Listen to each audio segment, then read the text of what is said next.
Hello guys, welcome back to my channel. So আজকে আমরা একটা নতুন রেসিপি করছি, যেটা হচ্ছে কই মাছের ঝোল, আলু, ফুলকপি, টমেটো, কাঁচা লঙ্কা, আদা আর কালো জিরে দিয়ে। সো আমি এখানে, অ্যাজ ইউ ক্যান সি, আমি এখানে আলু আর কই মাছ ভেজে রেখেছি, নুন হলুদ লাগিয়ে অফকোর্স। আর আমি একটু ফুলকপি ভেজে রেখেছি এখানে, যাতে আমার কাজটা একটু তাড়াতাড়ি হয়ে যায়। আমি কয়েকটা চেরা কাঁচা লঙ্কা নিয়েছি অর্ধেক অর্ধেক করে, আর কয়েকটা আস্ত কাঁচা লঙ্কা রেখেছি, মাঝখান থেকে একটু চিরা দিয়ে, যেতে খুব একটা বেশি না ফাটুক ওটা তেলে।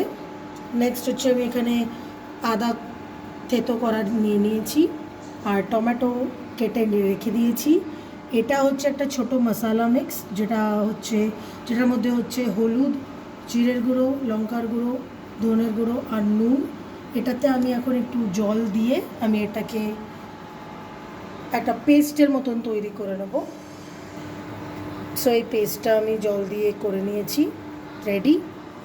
আর অফকোর্স একটু জল লাগবে বেশি করে, তো আমার আন্দাজ তো এই কাপটাতে বেশি ভালো হয়, তাই জন্য। সো এই প্রায় 1 কাপ জল নেব আমি। যদি মাখা মাখা রাখতে চাও তাহলে 1 কাপ এনাফ হবে জল, বাট যেহেতু আমি একটু ঝোল ঝোল রাখতে চাই, সেহেতু আমি 2 মাগস এই এতটা মগ 300 ml হবে। এটা আমি 2বার নেব, সেটা প্রথমবার, নেক্সট টাইম যখন ঝোল বানাবো তখন নেব। সো এখন এখানে আমাদের তেলটা বেশ গরম হয়ে গেছে। এখন আমরা এটার মধ্যে দিয়ে দেব আপনার কালো জিরে।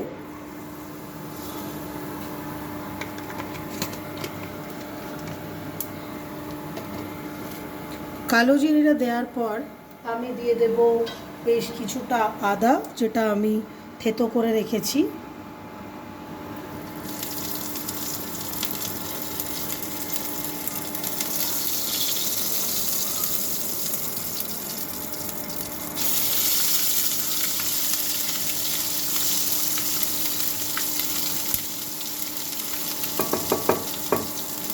এবার আমি দিয়ে দেব আমাদের সেই চেরা কাঁচা লঙ্কাগুলো, আর আমি একটু কভার লাগিয়ে দেবো, কারণ কি ফাটার চান্সেস থাকে, তাই জন্য। আর এই আস্ত লঙ্কাগুলো আমি দিয়ে দিচ্ছি।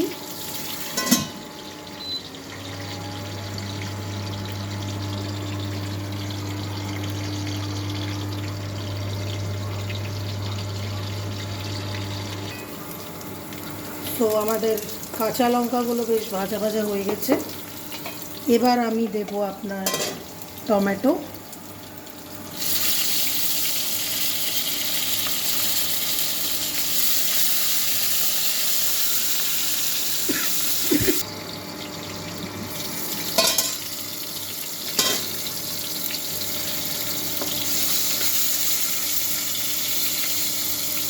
টমেটোগুলোকে একটু সফট করে নেব বন্ধুরা।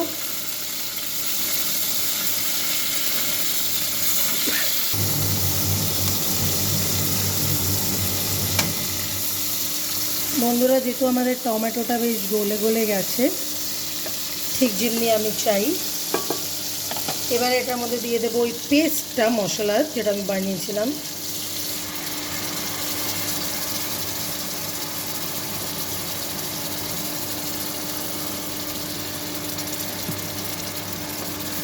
এখন এইবারে আমরা একটু মাছের যে মশলাটা আছে, এইগুলোকে একটু বেশ করে কষাবো।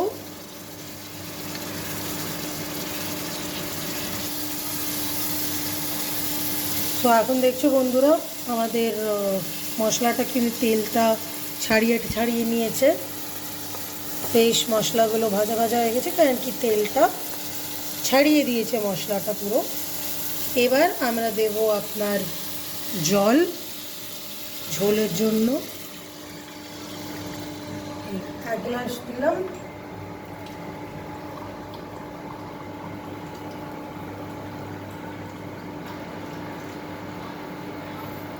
আর আমি দিয়ে দিলাম আর 1 গ্লাস জল।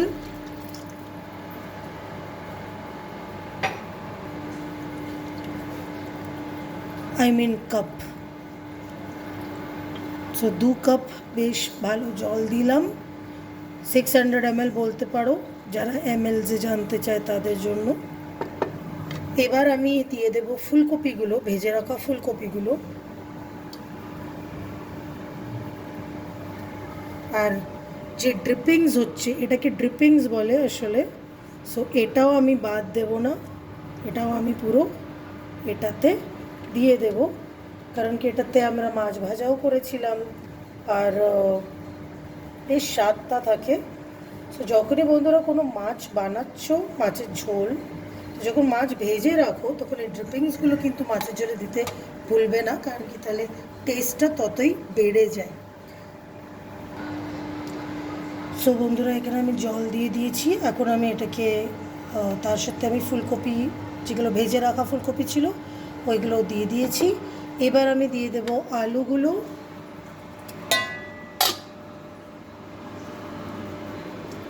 মাছগুলো আমি সবচেয়ে শেষে দেব, কারণ কি আলুগুলো তাহলে একটু ভালো করে বয়েল হয়ে যাবে, আর ফুলকপি ভেজে রাখা ফুলকপিগুলো বেশি বেশ ভালোভাবে ঝোলটাকে সোক করে নেবে।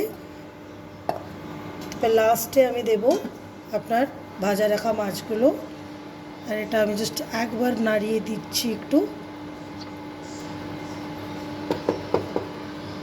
আর এবার আমি এটাকে একটু কভার করে দেবো, সাইডে একটু খোলা রাখবো বন্ধুরা, কারণ কি তাহলে একটু স্টিমটা ঠিক করে বেরোতে পারে এইভাবে। আর এখন আমরা এটাকে অ্যারাউন্ড 10 থেকে 15 মিনিট একটু বয়েল করব। যদি ঝোলের মাত্রাটা কমে যায় তাহলে আমি আবার 1 কাপ জল আমি আরও এটার মধ্যে, ঝোলটার মধ্যে অ্যাড করে নেব। সো এখন বন্ধুরা তোমরা দেখতে পাচ্ছ যে বেশ ভালো বয়েল হয়ে গেছে। এখন এই স্টেজে আমি মাছগুলো তো ছেড়ে দেব, কিন্তু আমার আর এর চেয়ে বেশি ঝোল লাগবে না, তাই জন্য আমি কোনো এক্সট্রা জল দেব না। আমি এখন ভেজে রাখা কই মাছগুলো দিয়ে দিলাম, আর অল্প একটু তেলও ছিল, ওটাতে ভাবছি একটু জল দিয়ে, অল্প একটু জল দিয়ে করে দেবো, অল্প একটু জল দিয়ে কাচিয়ে দেব, কারণ কি এটার মধ্যে আমরা মাছটা ভেজে রেখেছিলাম, তাই এই জলটাও দিয়ে দিলাম।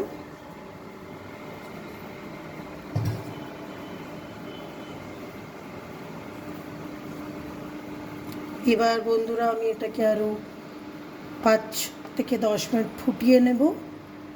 আলু আর ফুলকপিগুলো গলে গেছে, তো তার একটা প্রুফ এই যে আমি আলুটাকে, এই যে হয়ে গেল। তো এরা আরও 10 মিনিট আমি রাখছি, তাহলে